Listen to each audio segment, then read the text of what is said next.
Hoje eu vou compartilhar com vocês uma lista completa das minhas táticas mais poderosas que eu já usei para gerar milhões de reais para mim e para os meus clientes. E essas são algumas das estratégias mais utilizadas pelas empresas lá do Vale do Silício nos Estados Unidos e pelas melhores empresas de vendas aqui do Brasil. Eu vou mostrar de uma forma simples e prática como você pode usar ela no seu dia a dia, condensando todas essas lições em um só vídeo. Vou te guiar por cada uma das 7 táticas, te mostrando como você vai aplicar no seu trabalho, nas suas vendas, garantindo assim resultados extraordinários. E a primeira tática que eu já tenho para compartilhar com você se chama controle percebido. Essa tática consiste em colocar o comprador na sensação que ele está no controle da venda, sendo que na verdade quem está no controle é você. Vou te dar alguns exemplos. Uma técnica que costumo usar muito sobre isso é usar as perguntas de sim ou não ao longo do processo de vendas. Quando ele diz que sim, ele sente que é ele que está no controle e é ele que está conduzindo aquela conversa. E essa técnica ela é extremamente poderosa para manter sempre a conversa a seu favor, a conversa fluindo, enquanto o prospect sente que está no controle, que está conduzindo. Por exemplo, no começo de uma reunião eu costumo dizer: João, posso começar fazendo algumas perguntas para você? Ele vai responder: claro, sem problemas. Assim, eu inicio as minhas perguntas, mas ele sente que ele está no controle, que ele que permitiu, que é ele que está ditando como vai ser. Isso é fundamental, pois cria uma sensação de colaboração e garante que o processo flua de forma fluida, sem aquela resistência do comprador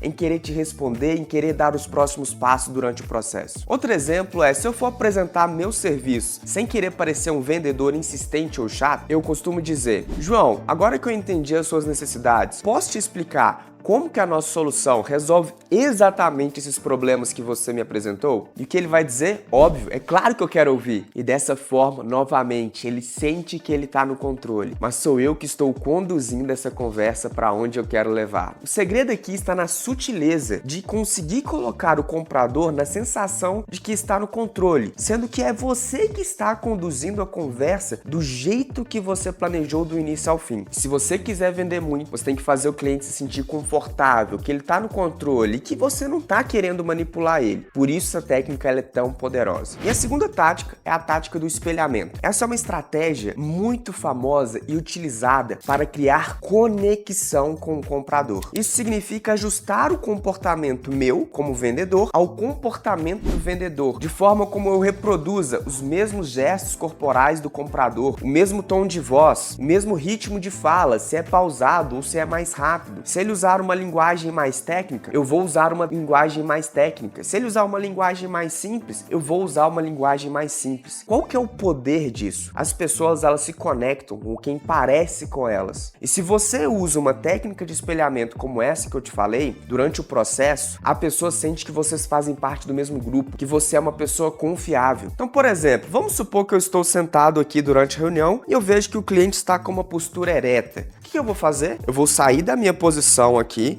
e vou ficar também com uma postura ereta. Vamos supor que o cliente está falando numa velocidade super rápida e que ele tem um tom de voz alto e que ele é um executor e quer conseguir ir direto ao ponto. O que eu vou fazer? Fulano, pensei melhor, vamos direto ao ponto, vamos resolver isso, isso e isso, dessa forma aqui, o que você acha? Quando eu faço isso, a gente está na mesma frequência. Uma outra forma clássica de espelhamento é o aperto de mão. O aperto de mão, que é uma das primeiras coisas que você vai realizar ao conhecer o potencial cliente, ele é um momento importantíssimo de conexão. Então eu sempre tento adaptar a força do meu aperto de mão à força que ele aplicou, para a gente estar em sintonia. Parece bobagem, mas não é, isso é PNL. Existem diversos estudos científicos mostrando o poder do aperto de mão na hora de criar uma conexão com a pessoa que você está conhecendo. Por fim, o que eu quero que você lembre, para você aplicar a técnica do espelhamento, é fundamental a observação e escuta ativa. Entender como é o gesto corporal, como o outro se comporta, qual linguagem ele usa, para você assim, percebendo esse modo de agir do comprador, consiga imitar, consiga fazer parecido e assim construir uma relação de confiança com esse comprador. Isso por si só vai aumentar drasticamente o seu poder de persuasão com esse comprador. E a terceira técnica é a construção de confiança através da dor. Uma das formas mais eficientes de você construir confiança com o seu comprador é descobrindo quais são são suas dores. Afinal, as pessoas compram uma solução para resolver um problema. Portanto, seu papel como vendedor é descobrir quais são esses problemas para conseguir apontar para o cliente como você pode solucionar e ser um agente de confiança, um agente que ele pode confiar que vai ajudá-lo. Para você aplicar essa técnica, existem frameworks muito bem elaborados, como o do Spin Selling, que eu vou até deixar um link aqui que eu explico isso profundamente. Mas aqui eu vou ser mais direto e explicar bem brevemente como você pode aplicar isso. Inicie perguntando para o cliente se você pode fazer algumas perguntas, para ele te dar permissão e usar exatamente a técnica que eu falei no ponto 1. Após fazer isso, comece com perguntas mais simples. Por exemplo, fulano, quais são as dificuldades que você tem enfrentado hoje aí na sua empresa? Essa é uma pergunta que não gera tanta resistência. Quais são os desafios? Quais são os problemas? À medida que ele for te falando isso, você tem que aplicar a técnica dos 5 porquês, que é o quê? Vamos supor que ele te diga: ah, Rafael, tô com dificuldade aqui de contratação de novos colaboradores. Ah, João, por que você acredita que está com essa dificuldade? Eu acredito que eu tô com essa dificuldade porque eu não tenho um processo bom de encontrar potenciais candidatos. Por que você não tem esse processo? Você falta experiência? O que é? À medida que você vai fazendo isso, você vai aprofundando nas dores do cliente até encontrar uma dor raiz, algo que mexe com aquele cliente. Porque, pessoal, as pessoas, elas não compram pelas dores superficiais, que é a primeira resposta de dor que ele normalmente vai te dar. Ele compra pela dor raiz, que normalmente está relacionado ao impacto ou à consequência de resolver a dor. Por exemplo, João, o que o fato de você não estar conseguindo contratar esses novos colaboradores está impactando na sua empresa? Aí ele vai te responder: está sendo um desastre. Por a gente não conseguir contratar todos esses colaboradores, a gente perdeu a meta de vendas, porque a gente não conseguiu contratar novos vendedores para lidar com toda a demanda. E isso está impedindo a gente de levantar uma nova rodada de investimento ou de atingir o objetivo Y, objetivo Z. Olha só, isso é muito mais poderoso do que simplesmente eu não estou conseguindo contratar novos colaboradores. Mas como eu chego nisso é através de, primeiro, encontrar uma dor superficial e explorando através dos porquês e encontrar o impacto, que é a consequência positiva ou negativa de não resolver esses problemas. E a tática 4 é a tática de criar o sonho desejado. Você entendeu as dores do cliente, qual é o impacto, a consequência negativa ou positiva de não resolver, mas o que faz o cliente comprar é imaginar o cenário ideal onde ele está resolvendo essa dor e finalmente se livrando daquela consequência negativa ou então atingindo essa consequência positiva. Quando a pessoa consegue imaginar isso dentro do cérebro dela, isso começa a ser gerado diversos gatilhos emocionais de compra. Afinal, o sonho desejado é o que ele quer atingir. Portanto, você como vendedor precisa usar essa técnica para ativar esse gatilho. E como colocar isso na prática é o que eu vou te falar agora. Primeiro, uma frase que você pode usar é: João, se você pudesse me descrever a situação ideal da sua empresa daqui 6 meses, como seria? Aí ele vai e começa a te falar: nossa, seria assim, seria assado, seria... Ele tá o quê? Imaginando o cenário ideal. Emocionalmente, ele tá falando que ele sonha. E isso após você fazer a sua pergunta, criando essa conexão com o que você tá perguntando e dizendo. Após fazer essa pergunta, deixa ele falar e faça uma pergunta assim: interessante, fulano, e como que você acha que alcançar esses resultados impactaria a sua empresa e o seu time? E ele vai e começa a descrever o que seria isso. E assim, uma terceira pergunta que você vai fazer é: tá, mas me conta, o que está impedindo você de atingir esse cenário ideal? E esse é um dos grandes trunfos, porque aí ele vai te dar exatamente o que você precisa saber para na hora que você for educar a solução, você vai dizer para mostrar: é exatamente isso que eu faço. É resolver esse problema que está impedindo você de chegar nesse sonho desejado. E é isso que os melhores vendedores fazem de uma forma sutil para vender sem que o cliente perceba. E a quinta técnica é a técnica da autovenda. Fazer o cliente se vender para você. Essa é uma técnica extremamente poderosa, utilizada pelos melhores vendedores, que consiste, ao invés de você falar para o cliente por que ele deve comprar o produto, você vai colocar o cliente na posição de dizer por que o cliente acredita que ele deveria levar o seu produto. E quando ele te responde porque ele acredita que o produto seria bom para ele está se vendendo. E nada é mais poderoso do que ele próprio se vender. Vou te dar alguns exemplos de perguntas para você aplicar essa técnica. Primeiro, João, me conta, como que você entendeu que esse produto pode te ajudar? Segunda pergunta, João, entendi, achei legal que você gostou do produto, mas me conta mais, você tem certeza que é isso que você quer? Porque eu gosto de trabalhar apenas com pessoas 100% comprometidas pra gente não ter problemas de alinhamento futuro. Você pode parecer, cara, por que eu vou desafiar o cliente a ele dizer que ele tá 100% comprometido? Parece loucura, eu posso perder a venda. Mas é exatamente o contrário do que acontece. Quando você desafia o cliente assim, ele vai se sentir na necessidade de provar o que ele acabou de dizer é coerente. Cara, eu acredito sim nesse produto, é isso mesmo que eu preciso. É a mesma coisa quando as crianças provocam uma outra. Ah, você não vai conseguir pular isso não, você não vai conseguir fazer tal coisa não. A pessoa ela se sente na necessidade de provar o ponto dela. Não, eu acredito sim, eu vou fazer isso sim. E é esse mesmo gatilho que é ativado na mente dos compradores. E essa resposta dele de comprometimento, de que é isso sim que eu preciso, vai reforçar o comprometimento e o desejo dele de comprar o produto. E a sexta técnica é a técnica da escassez. A escassez é um dos gatilhos mentais mais poderosos na hora de vender um produto ou uma solução. E o que significa escassez? Escassez é quando existe um limite daquela quantidade de produto. Por exemplo, fulano, a gente produziu apenas 3 desses carros aqui no Brasil e já foram 2 embora, agora a gente só tem apenas 1. Esse gatilho de escassez, muito utilizado por marcas de luxo, por exemplo, faz com que o comprador sinta que ele tem que tomar uma decisão imediata, senão ele vai perder a chance de comprar aquele produto. E isso acelera drasticamente o processo de decisão de compra. E como você pode aplicar isso de forma inteligente no seu processo de vendas? Sempre que você tiver um produto que tem estoque limitado e estiver chegando nas últimas unidades, nunca deixe de mencionar isso. Afinal, isso vai ser um acelerador do processo de decisão. Por exemplo, João, a gente só tem essa última unidade da cobertura aqui. Cara, eu tô conversando com você, tô vendo que você tá realmente interessado. Tem outras pessoas interessadas mandando mensagem no WhatsApp, mas você foi a pessoa que chegou primeiro, demonstrou interesse. Posso guardar essa última vaga para você? Ao fazer isso, você comunica que a quantidade é limitada e ele vai perder se não agir rápido. Afinal, tem outras pessoas interessadas. O cliente, ele tem que perceber que ele não pode esperar qualquer tempo do mundo para conseguir ter essa oportunidade. Então, isso evita aquele famoso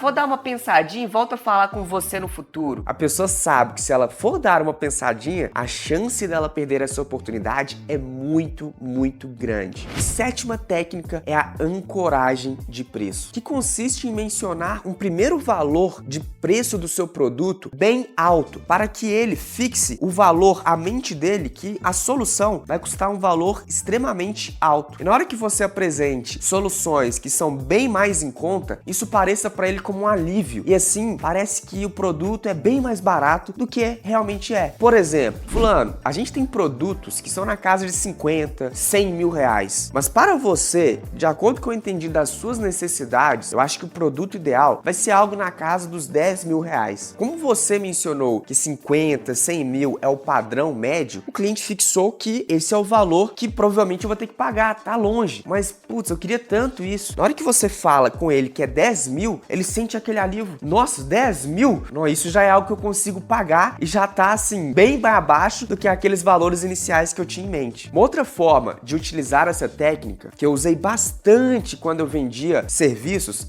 eu sempre construía 3 pacotes para o cliente. Pacote 1, 2 e 3. Pacote 1, ele era muito caro. O pacote 2, ele era médio caro. E o pacote 3, ele era um pouco mais barato do que o médio. E eu sempre apresentava o mais caro primeiro, ancorando o preço lá em cima. Então vamos supor que esse pacote ele era 50 mil reais por mês. Era um pacote super completo, que tudo que o cliente tinha direito. Depois eu reduzia para o pacote médio, que já era na casa dos 30 mil. E aí ele já tinha perdido algumas coisas do primeiro item, mas ainda atendia a necessidade do cliente. E ainda fazia uma outra redução, que era o pacote 3, na casa dos 22 a 25 mil reais. A redução havia sido tão alta, mas ainda era um pacote que atendia a necessidade dele, que ele falava, é isso, eu preciso desse. Esse vai me atender e vai funcionar muito bem para mim. Agora, um erro que eu via vendedores fazendo é exatamente o oposto. Se você tem 3 opções e você apresenta o mais barato primeiro, o que vai acontecer? Dificilmente você vai conseguir vender o mais caro, porque a pessoa ancorou que o valor do produto é aquele primeiro preço que ela viu. Então, na hora que chegar no segundo e no terceiro, ela já não tá nem prestando atenção, porque ela já tá achando muito caro. E quando você fala faz o inverso, ela estabelece como o valor médio padrão é a primeira proposta que chegou na mente dela. Então, ela tem chance de comprar até esse mais alto ou do meio e talvez, se ela for no mais barato, ela vai com uma velocidade muito maior. Enquanto que se você apresentar o mais barato primeiro, você só vai vender o mais barato e ainda vai ter dificuldade de vender essa opção mais barata. E aí, tá gostando das táticas que eu tô compartilhando com você? Olha só, não deixe de curtir esse vídeo, se inscrever no canal e na descrição desse vídeo eu tô deixando um bônus pra você, um link pra você entrar e se tornar um vendedor top performance que bate meta todos os meses e tá no topo do ranking de vendas da sua empresa. Agora vamos seguir para as próximas táticas. Pessoal, agora que você aprendeu essas 7 técnicas, eu quero que você entenda uma coisa. Vendas é processo, não é sorte nem talento. Eu costumo dizer isso muito. Portanto, se você quiser dominar vendas, comece a aplicar essas táticas agora. Você vai ver que você vai ser capaz de criar uma conexão com o cliente profunda. Quando você apresentar a sua solução, você vai ouvir aquele "Uou, era isso mesmo que eu queria". Na hora que você apresentar as formas de pagamento, o cliente ele vai ser rápido em dizer: prefiro o Pix, prefiro o boleto, prefiro o cartão. Tudo porque o processo foi bem conduzido e você utilizou as táticas certas de vendas. Portanto, se você quer aprender a aplicar essas técnicas com maestria, não deixe de acessar o link que eu deixei aqui na descrição do vídeo e se tornar um vendedor top performance que bate meta todos os meses e está no topo da carreira de vendas, que é uma das profissões mais bem pagas do mundo. Te vejo na próxima!